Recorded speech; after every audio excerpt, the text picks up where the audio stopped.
Hey everybody, how you doing? Uh Violator or Wayne Mabry, this man right here, not him, that's Vinny, but this man over here in the photo I was going to put up here in right like that, who's been on the show before for like an hour and 18 minutes, The something like that. photo I was going to put up here, He and is now a member of the Pro Football Hall of Fame.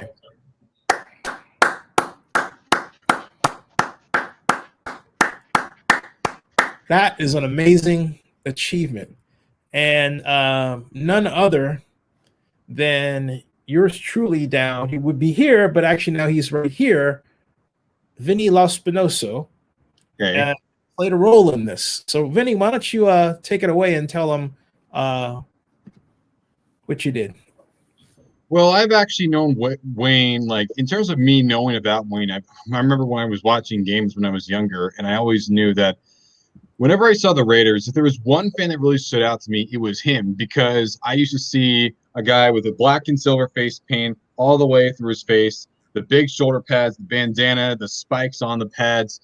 And I said, man, that's like the most well-known. Like when you thought of like a Raiders fan, like one that went to the games all the time, he was always the one that stood out to my mind. And as for me knowing him personally, I work for a place on the side by a website called notinthehalloffame.com. Kirk Buckner, I've known him since 2000, around the same time as you, a few months before. We actually got in touch, and Wayne is actually part of our committees for some of the halls that we do actually. And because of that, I was happy to see that he was nominated this year for Ford's Hall of Fans, which is a separate section within the Hall of Fame. It's not part of the regular Hall of Fame class. It's sort of like its own separate thing, like, for instance, like the Pete Rozelle Award. In this case, it's the Ford Hall of Fans. And I realized, these names are good as well, but if there's one I thought absolutely deserved them out of all six of them, it was Wayne. So what I did is I spoke to the other Raiders fans, like, for instance, I spoke to Dennis. I spoke to some of the other ones, like Dennis is one of the Raiders fans I see on Twitter, like Vinny Lopstein, not to be confused with my own name. And I just spoke to them and I said, retweet this, share this, keep telling other people. And every single day, I would go on to the same webpage and I would just keep clicking on it again and again and again and again and again. And I had to just keep spreading it around. I said, go, you have to vote for Wayne. Wayne deserves this. Wayne is the most well-known Raiders fan, at least from me growing up. And I just thought, considering that I've known the guy for a while and considering that, I've spoken to him also, I thought it'd be such a great honor for him. And it worked. And he's now considered a Hall of Famer. It's like he's been knighted, basically. Wayne has been knighted. Essentially. And I mean, that no other way to put it. He's been knighted, Mm-hmm. Yeah. That's something else. What do you think it says about the power of fandom? I would say it tells you that the fans are not. I can tell you one thing: the fans know what a true fan is, and they know for a fact that Wayne encompassed that every single second of his life. He is someone that grew up following the Raiders back in the 1970s, and he would always go to the games back when they were in LA, and then even when they went back to Oakland in the mid 1990s. Wayne still took it upon himself every single time they were home to drive his car within his own makeup all the way up to Oakland, California, and cheer on the silver and black. Yep. Always in the front row, always there to represent his team. No matter what happened, he was always there. And to me, someone who knows about him and has always known about him and knowing that he's very popular within the actual fan base as well as the players, as well as executives, I mean, it was a no-brainer for me. It was an easy decision. No question. I think Wayne deserves it also because there was a point where folks like him, it looked like he was not going to be recognized, and there was a hue and cry, and to the credit of the Raider organization, in the middle of the move, they actually work to recognize him and make sure that, and then the goodness of other people in Las Vegas, casinos gave him different offers, and he had a party in Las Vegas, I believe, around the NFL draft. So he really did a lot to increase his stature, because he also, I'll just say this candidly, he's the one surviving face of what we had in Oakland from the people that painted. There were efforts to bring in a lot of the other older fans, and those fans were, a lot of them pissed off. And so was Wayne. But Wayne, I think, a lot of times, he and I talked about this on my show. You're a Raider. You're a fan, and you make it. You're upset about something. You say, "Okay, I'm upset," and you figure out how you're going to deal with it. And in his case, his biggest issue was he didn't think he was going to be able to afford to go to the games at the Allegiant Stadium. Yeah. I think there are a number of people who really worked out a situation that will benefit him once we get people to a point where they can get back into the stadiums. Absolutely. Lord Abyss said, Violators in the Hall of Fame before Bo Jackson. That is amazing. It is. I think it's even incredible. Like, forget just Bo Jackson, like Cliff Branch, Lester Hayes, Amy Trask, Art Powell, these other great Raiders. And not only that, after he retired, just 1 year afterwards, he made a Hall of Fame. So just thinking about that for a second. He made the Hall of Fame a shorter time after he retired than Tom Flores or Charles Woodson. That begs the question: do you really retire? I mean, he said he retired, but even then, like, you don't have to retire from a fan. Like, for instance, you can be a fan whenever. But I also know that, and this tells you the fact that compared to all these other fans, like, like Mama Blue or Rest of Soul, Pancho Villa, and Wayne was the one that most people knew about. Wayne was the one that really resonated with people. And, like, I can't congratulate him enough. He deserves this. Absolutely, he deserves this. And at the same time we're talking about Wayne, I think we should also talk about, the other people that was also listed well, because there was 3 other people that were named a part of the Ford Hall of Fame. So I'm just looking up here. Like, I haven't looked him up as much as I would say I didn't look him up as much as Wayne, because you can only vote for one person, and Wayne was the easy no-brainer for me. But in terms of the other two, just looking up right here, just on Hall of Fame's own websites, Hall of Fame. He came on with Ray Prisby, who's a Browns fan, and Christy Brown, who is a Cardinals fan. So congratulations to Ray and Christy coming in along with Wayne. Select group. Yeah, only 3 fans. And, it's prestigious, and especially there's millions of fans, but only 3 can make it per year. Yeah. And Wayne was chosen. That is, honestly, I would argue, in many ways, you could argue that's even more prestigious than just getting to the Hall of Fame as a player, because there's only like thousands of players, but there are millions of fans. Yep. And Wayne Wayne truly is an individual, not just Raiders, just people, just individuals in general. He is truly an individual that is 1 in a million. You want to see the other side of Wayne? You saw the face paint, but this is the other side of Wayne here. I've seen Wayne like that.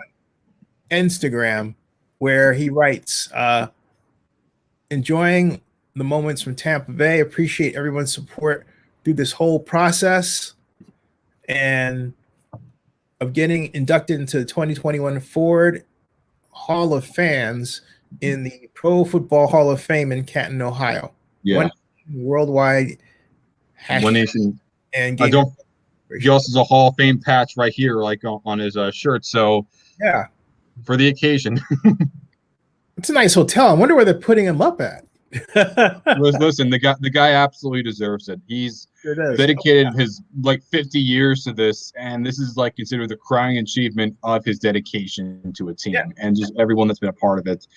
And like as soon as I heard that, I realized I had to put it. I had to make an announcement to it because, I mean, in many ways, Wayne, you truly were the personification of millions of fans for the Raiders across the world. Like, that's how big this individual was. And it was, anyways, it was a lot of it was by chance, but also his own will and dedication. Like to go from back and forth, like from Southern California all the way to Northern California, and with the team, regardless of what happens, still sticking by and just being a legend within your own fan base as well as your own players. I mean, that's something that, can you imagine a fan being like that? Oh, it takes work, It and takes lots of work. yeah, but I'm just glad that he is getting the recognition and is able to get some compensation for all the work he's put in at creating this persona. He's done a great job. Hey, so who's going to win the game? The actual game, I think this is a tough one. I hope this is an absolute classic. I look on both sides of the ball. I look at the Chiefs offense, who is high powered. I look at their defense. Their special teams is one of the best in the game. And I also look at the Buccaneers.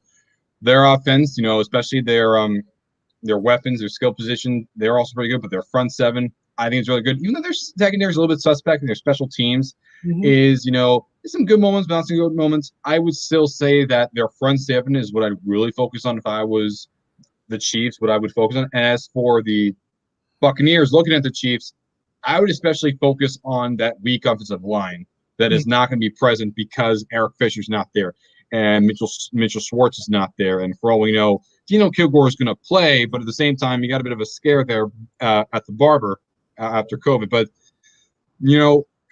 I was going back and forth with this. At first, I was saying that I thought the Chiefs were going to win by 4, but after Fisher not playing, just because I'm a little bit skeptical about how the offensive line is going to play, especially considering how ferocious that Buccaneers defense was.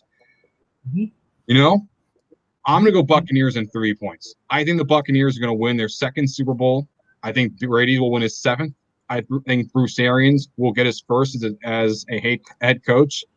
And I think for people like Levante David or people like, Ndamukong Suh, Antonio Brown, LaShawn McCoy, this only just builds on their Hall of Fame case. So they're already budding careers, and I'm taking the Buccaneers by 3 points in this game. I'm not going to mention points, but I believe that, well, I'll put it this way. I've been to 10 Super Bowls. I've seen Tom Brady play against the Carolina Panthers in 2004 in Houston. I saw him play again at the contest pitting the New York Giants against the New England Patriots in the 2008 Super Bowl for the 2007 season. And I just have a rule. I once believed that Brady was not going to come back, and that was when the Panthers went and got a lead on them on the 2004 Super Bowl in Houston, a game that started off boring, and then the fourth quarter just exploded. We were on the 20-yard line. But he has such a knack of coming back that and I have to say, by extension, out of respect for the structure, he came into a situation, and really it's not about him. The plays are not all designed by him. Byron Leftwich is kind of like the universal translator.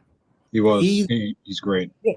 He's the person who had to take the existing Buccaneer system and explain it to Brady and then teach it to him on the fly and then have him incorporate his ideas into the system as Brady learned more about what they were trying to do and then what he worked best. And there was a point where I believe they figured out they got all that out of the way and they could just create plays and be more effective. And I think the game that showed them at their finest, where they reached their zenith, was against Carolina.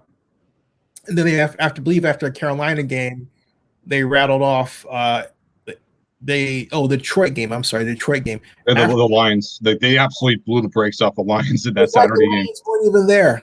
It was like they were invisible, and I think that game was the game where they arrived, and they just soared ever since then. And it's a different team, So I give and not only that, I give the Bucs organization a ton of credit for the most diverse staff, coaching wise, in NFL history. Easily, not even question. Yeah, right. And it really calls into question what other organizations have done, because they can arguably say, "Hey, look, we're diverse and we're here playing for the right to be NFL champion, and all these other organizations are diddling around hiring their friends, as opposed to hiring the people that are really, really good, regardless of color or gender." And that's a gigantic statement. You would think in this day and age, we shouldn't have to make that statement. We really shouldn't. It's pathetic. I mean, in high school, I graduated from Skyline in 1980, and there was a gay couple that went to our prom. Nobody cared. That was 1980. Okay, so why people still care, I don't know, but whatever. It's quite a testament to their organization. One other thing, a lot of people always talk about, African American coaches, but not just that. Don't forget the Buccaneers don't have just one, but they have 2 female assistant coaches too. So we're not just talking about a team that has had African Americans and minorities in just coordinator positions. We're having women as well being on the sidelines helping out these players too. So, and I got to give a lot of credit to Bruce Arians. I got to give a lot of credit to Todd Bowles and Byron Leftwich, because they have proven that it does not matter about your skin color. It just only matters. It doesn't matter the skin color. And despite all these hurdles, they're able to take a team that, mind you, it has not made the playoffs since 2007. They were able to turn this team around and winning 3 games on the road. And here they are hosting the Super Bowl in their own stadium. Yeah. Although I do think, here's where I disagree with a number of people. Skin color always matters. It just either the choices have it matter positively or negatively. We're in the middle of Black History Month, so if skin color really didn't matter, and we would never have had the history we did. Yeah, there would be no need for Black history. But my point is that we got to get to a point where I think we were, for a small period of time in the year 2010, and that place was that you can acknowledge who somebody else is and you're curious about them. I'll give you an example of what I'm talking about. I remember when I was in grad school at Berkeley. It wasn't 2010. That was in 1986, and I wound up going to a house. I don't know if this was Noel or whoever it was, but at any rate, it was a Colombian. They're a Colombian family, and they danced. They had Colombian food, and I was scared. Why? Because I was out of my element. But I realized after the first 10 seconds of being shocked, because I wasn't told I was going to be in the environment, it was cool.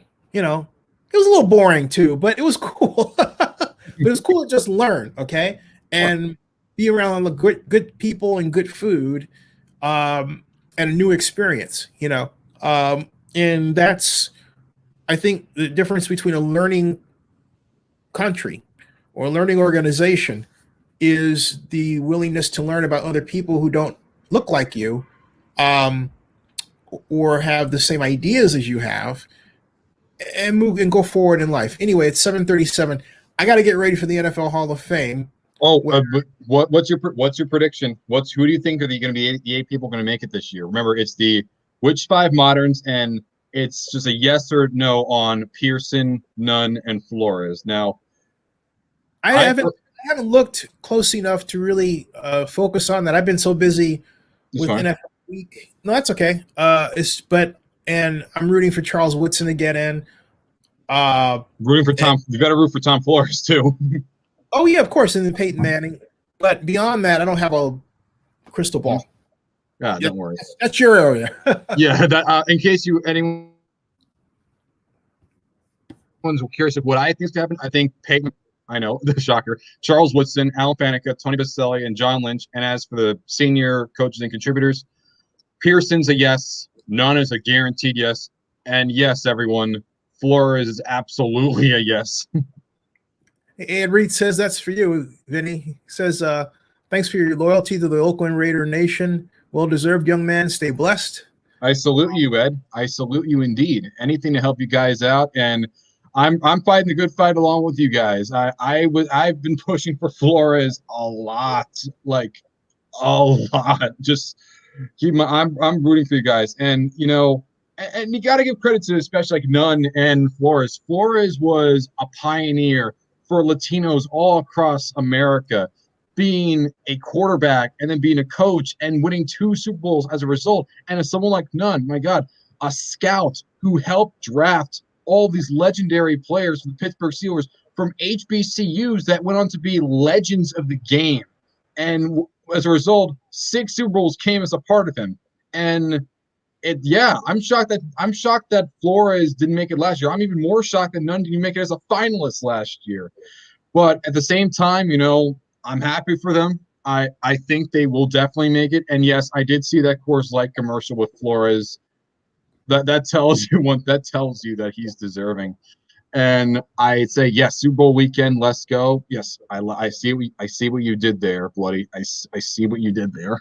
Weekend, like no Cliff Branch. Yeah, that's but don't worry, Cliff Branch, our pal Lester Hayes, Wisniewski, Trask. We're gonna fight together. I'm fighting the good fight along with you guys. You guys have so many deserving candidates that truly changed the game, and I'm willing to do anything you can to make you guys get your guys in. I'm willing to do anything.